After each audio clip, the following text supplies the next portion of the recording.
तो नमस्कार, आदाब, सत श्री अकाल, राम राम, खमा गणी दोस्तों। मैं रजनी स्वागत करती हूँ आपका हमारे चैनल द सक्सेस में। तो दोस्तों, जैसा कि मैंने सुबह कम्युनिटी बॉक्स में डाला था कि आप सबके क्वेश्चंस बता दीजिए किस क्या पढ़ना चाहते हैं, क्या पूछना चाहते हैं रीड से संबंधित। बहुत दिन से आप रीड की स्ट्रेटेजी के लिए डिमांड कर रहे थे, तो ये वीडियो होने वाला है रीड की स्ट्रेटेजी पे। और मैंने अपनी तरफ से 100% कोशिश करी है कि सारे पॉइंट समेट लूँ जो भी आपने क्वेश्चन लिखे। एक एक नाम लेके मैं क्वेश्चन नहीं पढ़ सकती हूँ, क्योंकि जैसे मैं कम्युनिटी डालती हूँ बहुत सारे क्वेश्चन आ जाते हैं। मुझे पता है आप सब लोगों की बहुत सारी शंकाएं हैं, बट बहुत सारे क्वेश्चन सेम होते हैं। तो उन सभी क्वेश्चनों का के सार को लेके, है ना, कि हर एक क्वेश्चन का आंसर मैंने इसमें देने की कोशिश करी है और एक स्ट्रेटेजी ऐसी ही बनाई है कि आप सब लोगों को अपने सवालों के जवाब भी मिल जाए। तो वीडियो में भी बड़ा हो जाएगा, और क्योंकि मुझे पता है वीडियो बड़ा हो जाएगा, इसलिए मैं फ़ोन से रिकॉर्ड कर रही हूँ। बिकॉज कैमरा से रिकॉर्ड करती हूँ तब फिर इंपोर्ट करने में दिक्कत आती है वीडियोज़ को, लॉन्ग वीडियोज़ को। तो इसलिए मैं फ़ोन से रिकॉर्ड कर रही हूँ। क्वालिटी से आपको पता चल ही गया होगा। और शुरू करते हैं रीड से संबंधित आपके जो भी क्वेश्चंस हैं, जो भी मेरी तरफ से बेस्ट स्ट्रेटेजी हो सकती है, तो वो सारे बिना किसी देरी के। तो सबसे पहले तो कि मैं रीड मेंस की बात कर रही हूँ यहाँ पे। रीड लेवल फर्स्ट और लेवल सेकंड दोनों की मिला के बात करेंगे, अलग अलग नहीं बांटूंगी लेवल फर्स्ट और लेवल सेकंड को, क्योंकि लगभग सेम सा सिलेबस है। और मैं यहाँ पे सिलेबस के कोई ऐसे एक एक पॉइंट पे डिस्कशन नहीं करने वाली हूँ कि फर्स्ट में तो ये किताब है तो इसका ये टॉपिक यहाँ से पढ़ो, यहाँ से पढ़ो। ये मैंने अपनी स्ट्रेटेजी में कई बार बता चुकी हूँ मैं आपको, लेकिन फिर भी मोटी मोटी मैं ये बता दूंगी कि सिलेबस में मोटा मोटा ये है किन मुद्दों पे, किन सिलेबस के कौन से पॉइंट्स पे जोर देना चाहिए, कौन से पे नहीं देना चाहिए, और ये सारी चीज़ें मैं बता दूंगी। दोनों की मिला के हम साथ में अध्ययन करेंगे, ठीक है। सबसे पहले तो जो 300 नंबर का पेपर होगा अपना, और दोनों में क्या होगा कि जो सबसे बड़ा पार्ट होने वाला है वो राजस्थान का होने वाला है। तो मैं ये कहूँगी कि जो पार्ट सिलेबस में सबसे ज़्यादा नंबर का है, पहले तो देखो सिलेबस पर डिस्कशन करेंगे, फिर मैं आपको कुछ पॉइंट्स बताऊंगी लास्ट में कि क्या पॉइंट आपको अपनाने चाहिए। एग्जाम है अपनी, अभी डेट आई है जनवरी 2026 की, ठीक है। तो अभी चल चुका है अप्रैल गया लगभग, तो मई, जून, जुलाई, अगस्त, सितंबर, अक्टूबर, नवंबर, दिसंबर, जनवरी को छोड़ दें, 8 महीने अपने पास में। अभी आपको लग रहा होगा कि बहुत टाइम है, लेकिन एक टाइम ऐसा आएगा कि 2-3 महीने तो देखते देखते निकल जाएंगे, और फिर ऐसा टाइम आएगा कि आपको लगेगा कि अल्लाह मैंने तो कुछ पढ़ा ही नहीं, मेरे पास तो टाइम ही नहीं है, अब मैं क्या करूँ। तो ऐसी हमें लास्ट में ग्लानि नहीं हो। ये टाइम जो हमें ज़्यादा लग रहा है वो हमारे पास में कोई बहुत ज़्यादा टाइम नहीं है। इसके लिए ज़रूरत है कि अभी से एक सही स्ट्रेटेजी सही एक रणनीति बनाकर पढ़ा जाए, ठीक है। और तो सिलेबस को मोटे मोटे 4-5 भागों में मैंने बांटा है। सबसे अगर बड़ा पॉइंट लेके चले सिलेबस का तो है राजस्थान वाला। राजस्थान में कला संस्कृति दे रखी है, इतिहास दे रखा है, भूगोल दे रखी है, राज्य व्यवस्था और भाषा वगैरह सब कुछ दे रखी है, ठीक है। तो बड़ा क्वेश्चन है और बड़ा पार्ट है, और लगभग 150, 160, कभी 140 नंबर का, 150, 160 ऐसे नंबर का पोर्शन इसमें पेपर में आता है, मतलब कि सबसे बड़ा पोर्शन आता है। तो ज़रूरत किसकी है हमें, अगर सबसे ज़्यादा पोर्शन इसी का आता है पेपर में, तो हमें इसी पे ध्यान देने की सबसे ज़्यादा ज़रूरत है। तो सबसे पहले तो मैं ये कहूँगी कि जो सबसे बड़ा पार्ट है आपका राजस्थान वाला। दूसरा मैं बता देती हूँ, वैसे एक बार मोटी मोटी बात कर लेते हैं। दूसरा मैंने कहा शिक्षण विधियाँ भी लगभग 30 से 40 नंबर की आती है, हम मान के चले 40 नंबर की आती है शिक्षण विधियाँ भी। फिर तीसरा पार्ट मैं कह सकती हूँ ICT में भी लगभग 21 नंबर के आते हैं, और RTE और शैक्षिक परिदृश्य वाला भी 21 नंबर का आता है। और फिर हम कह सकते हैं मनोविज्ञान, लगभग 10 नंबर के क्वेश्चन आते हैं, ज़्यादा नहीं आते हैं। और फिर अपना बड़ा पार्ट हो गया सब्जेक्ट, जिसमें 50 नंबर के क्वेश्चन आते हैं, लेकिन वो बहुत वाइड है, इसलिए वो मतलब कि उस पर किस तरह से जोर देना है वो भी मैं बता के चलूँगी। ऑब्वियस सी बात है, सब्जेक्ट तो अपना अच्छा करना ही करना है। अब देखो, तो मैं कह रही हूँ राजस्थान, शिक्षण विधियाँ और RTE और ICT दोनों बराबर है, मनोविज्ञान, और फिर अपना एक बड़ा पार्ट है सब्जेक्ट वाला। तो दो चीज़ें, एक तो कौन सा सब्जेक्ट वाला पार्ट जो लगभग 50 नंबर का आएगा, और एक कौन सा राजस्थान वाला पार्ट जो लगभग 150 से 160 नंबर का आएगा। दोनों पे हमें सबसे ज़्यादा जोर देना है, और सबसे ज़्यादा जोर किस पे देना है, राजस्थान पे, ठीक है। अब कब पढ़ना है राजस्थान को, भाई मैं ये कहूँगी राजस्थान तो आप स्किप ही मत करना। ऐसा नहीं है कि एक बार राजस्थान पढ़ लिया 2 महीनों में फिर छोड़ दिया, नहीं। राजस्थान आपको डेली पढ़ना है, डेली मतलब डेली के 3-4 घंटे, 3 घंटे कम से कम राजस्थान के लिए फिक्स रखो कि इन 3 घंटों में मैं राजस्थान पढ़ूंगा डेली, क्योंकि ऑब्वियस सी बात है बड़ा पार्ट भी है। और बहुत सारे जैसे संस्कृति पढ़ोगे, फिर भूगोल पढ़ोगे, फिर इतिहास पढ़ोगे, फिर भाषा भी नहीं चला दी इसमें, है ना, राज्य व्यवस्था वगैरह, है ना, बहुत सारी चीज़ें हो जाती है जो राजस्थान की हैं। तो डेली आपको राजस्थान लेके चलना है। अब किस में से पढ़ना है, तो जहाँ तक मुझे लगता है कि कोई भी बच्चा ऐसा नहीं होगा जो कंपटीशन में पहली बार आया है, और जो पहली बार आया होगा उसके पास भी कोचिंग का कोई ना कोई मटेरियल तो होगा ही। मेरी बात करो मैंने राजस्थान कहाँ से पढ़ा है, तो मैं कहूँगी कि मैंने लक्ष्य वाली जो गाइड आती है हमेशा शुरुआत से, जब से मैंने आरएस की तैयारी करी तब से लेकर फर्स्ट ग्रेड की तैयारी करी तब से लेकर रीट की, एसआई की, सब में मैंने सेम चीज़ में से ही पढ़ा है ना। मैंने तो लक्ष्य में से पढ़ा है और मैंने एक ही गाइड पे विश्वास किया है ना। तो मैं अब आपको ये बिल्कुल भी नहीं बोलूँगी कि आप भी लक्ष्य में से ही पढ़ो, एग्जाम के पैटर्न्स चेंज हो जाते हैं और अच्छी गाइडें आने लगती हैं, है ना। लेकिन मैं आपको इस वक्त इतना कहूँगी, आज तक आपके पास में, क्योंकि आपने इससे पहले भी रीट दी होगी या फिर राजस्थान की बहुत सारे एग्जाम्स की तैयारी करी होगी, तो जिस मटेरियल में से आप पढ़ते आए हैं उसी मटेरियल में से राजस्थान पढ़े, क्योंकि कोई नई चीज़ इसमें नहीं है। वही सेम मटेरियल है जो आप एसआई में भी पढ़ते हो, जो आप फर्स्ट ग्रेड में भी पढ़ते हो, जो आप थर्ड ग्रेड में, हर चीज़ में सेम चीज़ें हैं, है ना। तो जो मटेरियल आपके पास है उसी में से पढ़े, है ना।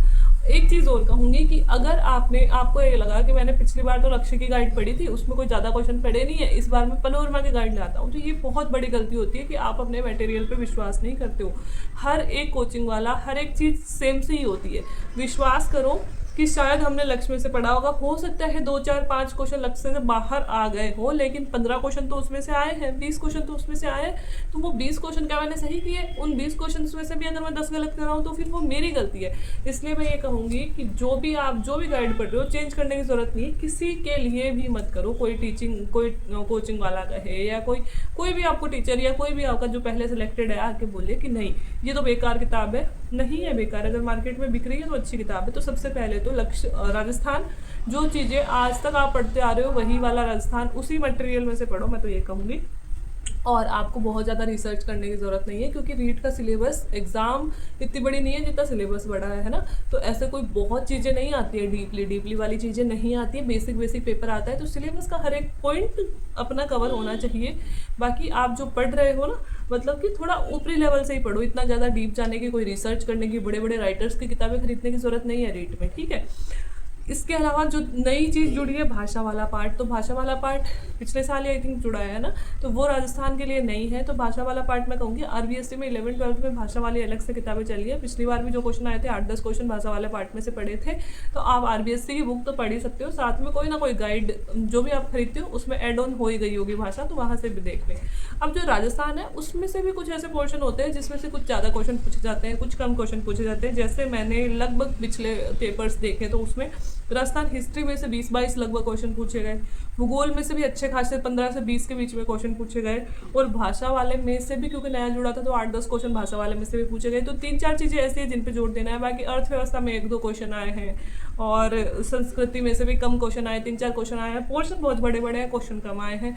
तो आप जो पहले की चीज़ें, इसीलिए मैं कहती हूँ हमेशा ओल्ड पेपर सॉल्व करो, ताकि आपको अंदाजा लगे कि किस पोर्शन में से लगभग कितने क्वेश्चन पूछे जा रहे हैं, ट्रेंड किस तरफ चल रहा है पेपर का, है ना। तो भूगोल पे जोर देना है, राजस्थान वाली पे भूगोल पे जोर देना है, इतिहास पे जोर देना है, और भाषा वाला पोर्शन भी अच्छे से पढ़ना है। तो इन 3 चीज़ों पे जोर दे लो, ठीक है।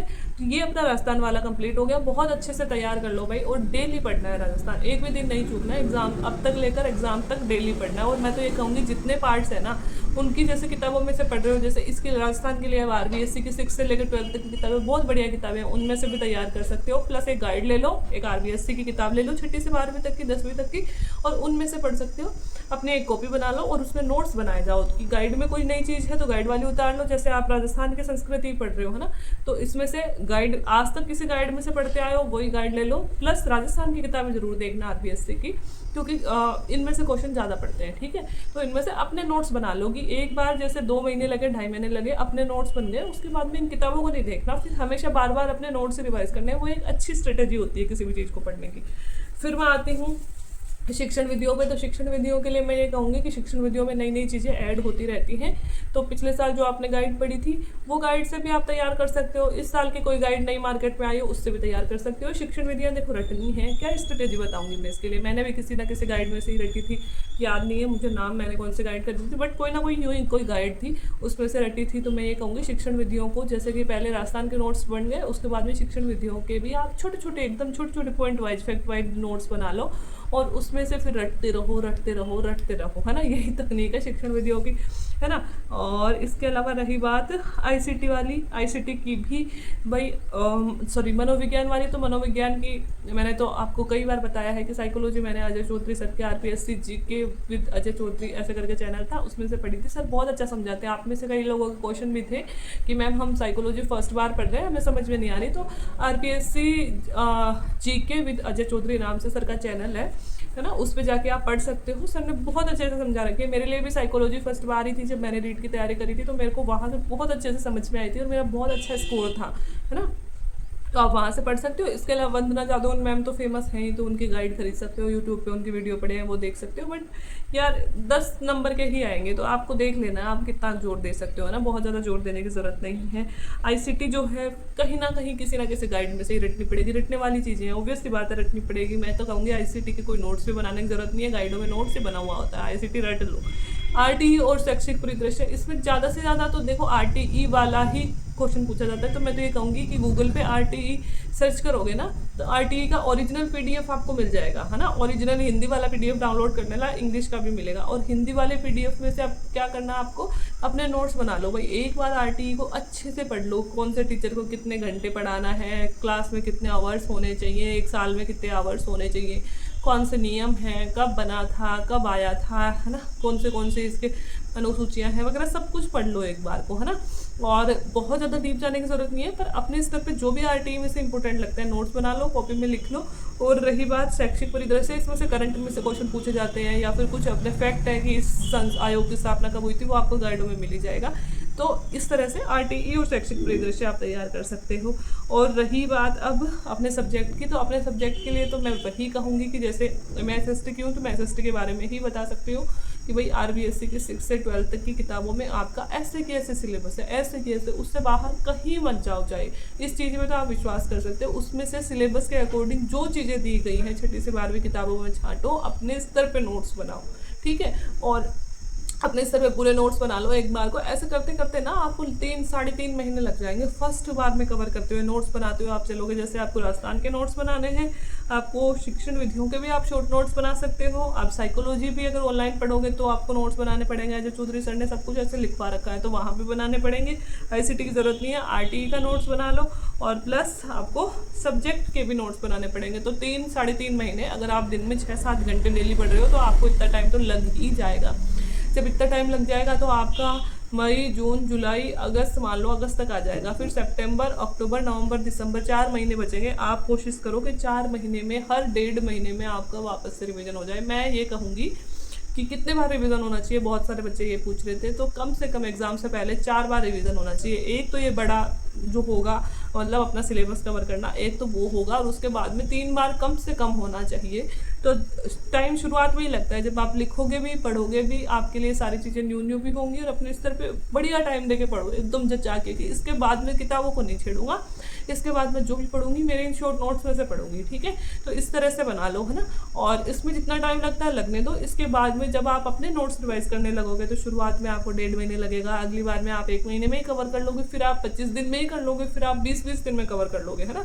और साथ में राजस्थान डेली पढ़नी है, अपना सब्जेक्ट डेली लेके चलना है, और करंट अफेयर देख लेना कि करंट अफेयर किस में से पढ़नी है, वो भी चलो मैं आपको बता दूंगी। जो राजस्थान की समसामयिकी आती है वो आप मूमल में से पढ़ सकते हो। मूमल खरीद लेना, वार्षिकांक, है ना। अभी मत खरीदना, या फिर अभी भी खरीद सकते हो, राजस्थान में तो पुराना ही पूछा जाता है। अभी का जो वार्षिकांक चल रहा है वो खरीद लो और उसमें से पढ़ते रहो, है ना। तो ये तो मैंने बता दिया सिलेबस वाइज कि सिलेबस के कौन से टॉपिक इंपॉर्टेंट है, कौन से में कहाँ से क्या पढ़ना है, ये मैंने लगभग मोटा मोटा आपको बता दिया। बाकी आप तैयारी कर रहे हो तो आपके पास मटेरियल होगा ही। अब मैं आपको कुछ 5-10 ऐसी चीज़ें बताने वाली हूँ जो आपके लिए बहुत इंपॉर्टेंट होने वाली है कि इन 8-9 महीनों में हमें क्या करना चाहिए, क्या नहीं करना चाहिए, कौन सी मिस्टेक्स हैं जो हम करते हैं जिसकी वजह से सिलेक्शन रुक जाता है, कौन सी नहीं करनी चाहिए। अब उन पर डिस्कशन करते हैं। अब देखो 5-7 इंपॉर्टेंट बातें। फर्स्टली सिलेबस निकलवा लो भैया। अब तक अगर सिलेबस नहीं निकलवाया है, बहुत ज़रूरी है सिलेबस निकलवाना। सिलेबस निकलवा के आपके टेबल पे सबसे पहली चीज़ सिलेबस होना चाहिए। फ़ोन में सबके होगा, पीडीएफ होनी चाहिए। सिलेबस का एक एक पॉइंट याद होना चाहिए कि कौन सा टॉपिक मेरे इसमें है, कौन सा नहीं है। दूसरा कि कोई भी ऑथेंटिक किताबें, जैसे कि आप राजस्थान हिस्ट्री की किसी राइटर की किताब खरीद लाए, है ना, और फिर इकोनॉमिक्स की जाके किसी की खरीद लाए, है ना, ऐसे मत करना, ये गलतियाँ मत करना, क्योंकि मैंने पहले भी कहा है रीट का सिलेबस बड़ा है और पेपर जो आता है वो एक सामान्य लेवल का पेपर आता है, बहुत टफ पेपर नहीं आएगा। कोई आप आरएएस के एग्जाम नहीं दे रहे हो, एक सामान्य लेवल का पेपर आएगा।